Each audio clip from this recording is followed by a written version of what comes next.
The Lady on 142 by James Thurber. The train was 20 minutes late, we found out, when we bought our tickets. So we sat down on a bench in the little waiting room of the Cornwall Bridge station. It was too hot outside in the sun. This midsummer Saturday had got off to a sulky start, and now at 3 in the afternoon it sat, sticky and restive, in our laps. There were several others besides Sylvia and myself waiting for the train to get in from Pittsfield. A colored woman who fanned herself with a Daily News, a young lady in her 20s reading a book, a slender, tanned man sucking dreamily on the stem of an unlighted pipe. In the center of the room, leaning against a high iron radiator, a small girl stared at each of us in turn, her mouth open, as if she had never seen people before. The place had the familiar, pleasant smell of a railroad station in the country, of something compounded of wood and leather and smoke. In the cramped space behind the ticket window, a telegraph instrument clicked intermittently, and once or twice a phone rang, and the station master answered it briefly. I couldn't hear what he said. I was glad on such a day that we were going only as far as Gaylordsville, the third stop down the line, 22 minutes away. The station master had told us that our tickets were the first tickets to Gaylordsville he had ever sold. I was idly pondering this small distinction when a train whistle blew in the distance. We all got to our feet, but the station master came out of his cubbyhole and told us it was not our train, but the 12:45 from New York northbound. Presently, the train thundered in like a hurricane and sighed ponderously to a stop. The station master went out to the platform and came back after a minute or two. The train got heavily under way again for Canaan. I was opening a pack of cigarettes when I heard the station master talking on the phone again. This time his words came out clearly. He kept repeating one sentence. He was saying, "Conductor Regan on 142 has the lady the office was asking about." The person on the other end of the line did not appear to get the meaning of this sentence. The station master repeated it and hung up.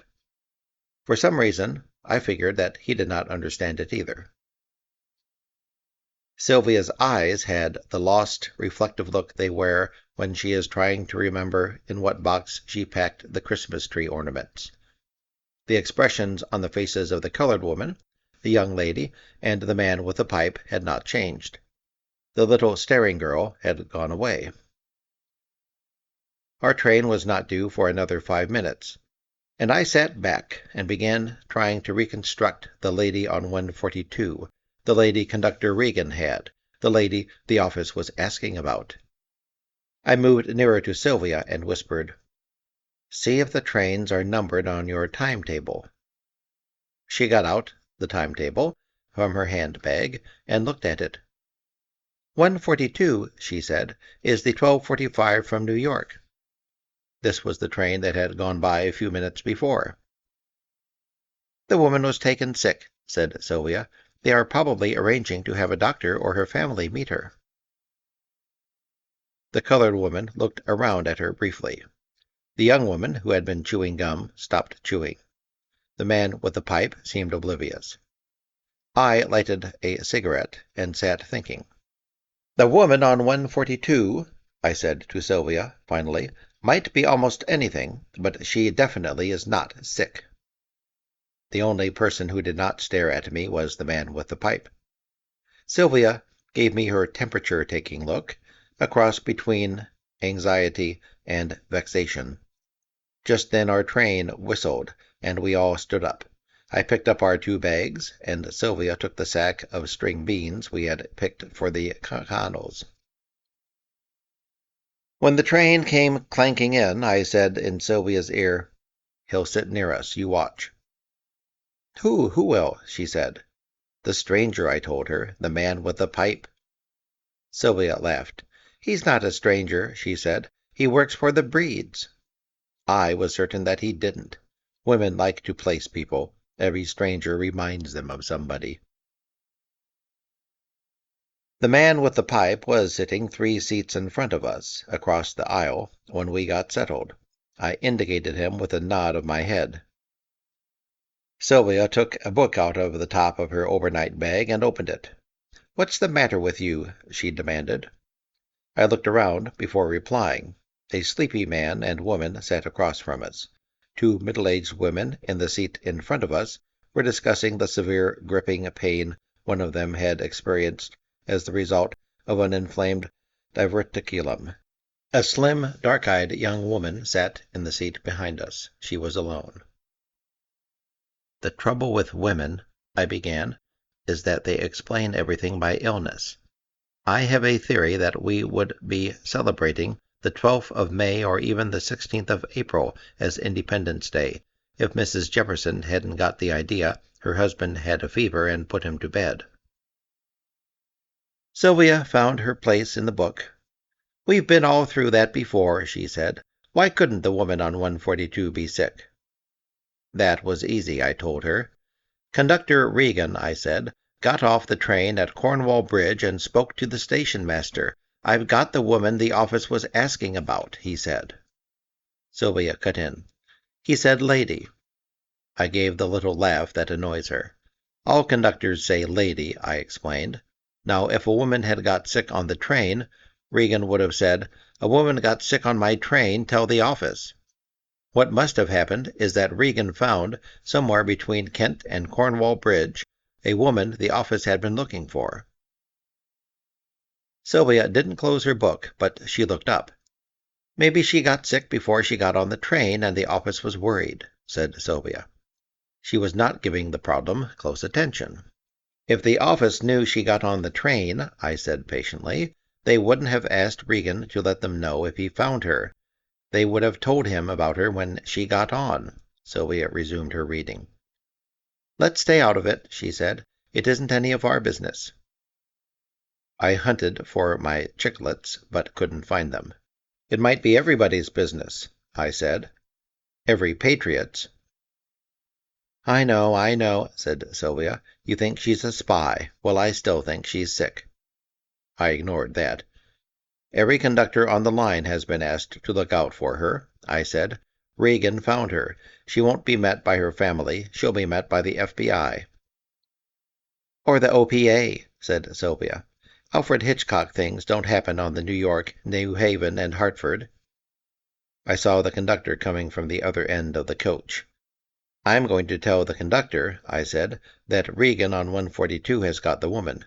"No, you're not," said Sylvia. "You're not going to get us mixed up in this. He probably knows anyway." The conductor, short, stocky, silvery-haired, and silent, took up our tickets. He looked like a kindly Ickes. Sylvia, who had stiffened, relaxed when I let him go by without a word about the woman on 142.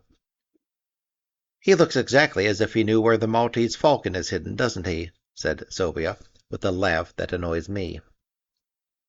"Nevertheless," I pointed out, "you said a little while ago that he probably knows about the woman on 142.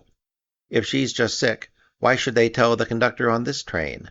I'll rest more easily when I know that they've actually got her." Sylvia kept on reading as if she hadn't heard me. I leaned my head back against the back of the seat and closed my eyes. The train was slowing down noisily, and a brakeman was yelling, "Kent! Kent!" when I felt a small, cold pressure against my shoulder. "Oh," the voice of the woman in the seat behind me said, "I've dropped my copy of Coronet under your seat."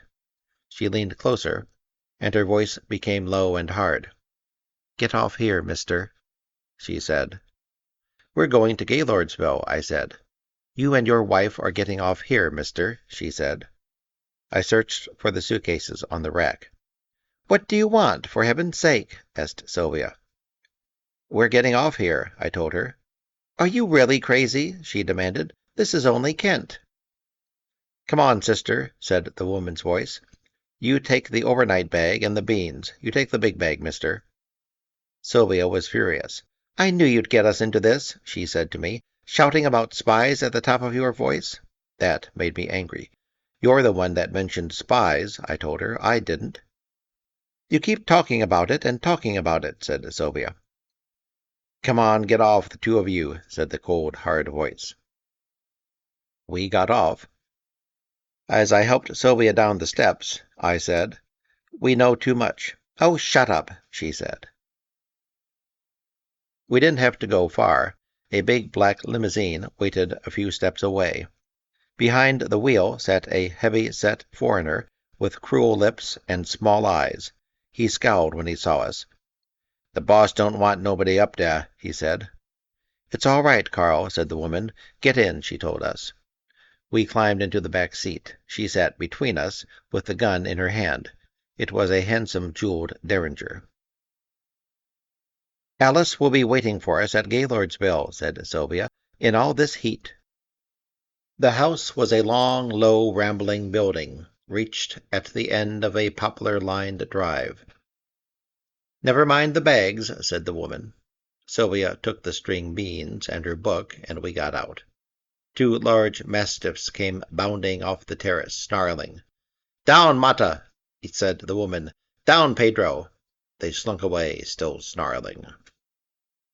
Sylvia and I sat side by side on a sofa in a large, handsomely appointed living room. Across from us, in a chair, lounged a tall man with heavily lidded black eyes and long, sensitive fingers.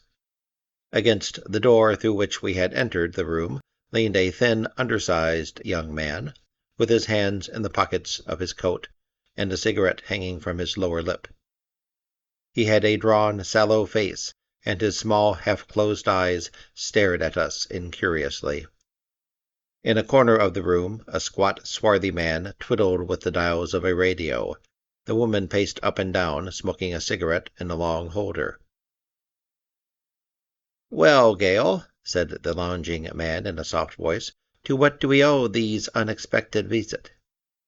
Gale kept pacing. They got Sandra, she said finally. The lounging man did not change expression. Who got Sandra, Gale? He asked softly. Regan on 142, said Gale. The squat, swarthy man jumped to his feet. All the time Egypt say kill this Regan, he shouted. All the time Egypt say bump off these Regan. The lounging man did not look at him. Sit down, Egypt, he said quietly. The swarthy man sat down. Gale went on talking. The punk here shot off his mouth, she said. He was wise. I looked at the man leaning against the door. She means you, said Sylvia, and laughed. The dame was dumb, Gale went on. She thought the lady on the train was sick. I laughed. She means you, I said, to Sylvia. The punk was blowing his top all over the train, said Gale. I had to bring him along. Sylvia, who had the beans on her lap, began breaking and stringing them. Well, my dear lady, said the lounging man, a most homely little touch. Was a touch, demanded Egypt. Touch, I told him.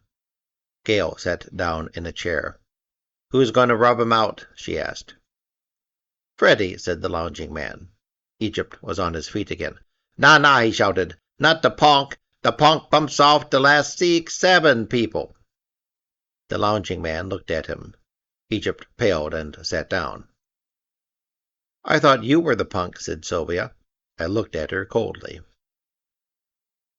I know where I have seen you before, I said to the lounging man. It was at Zagreb in 1927.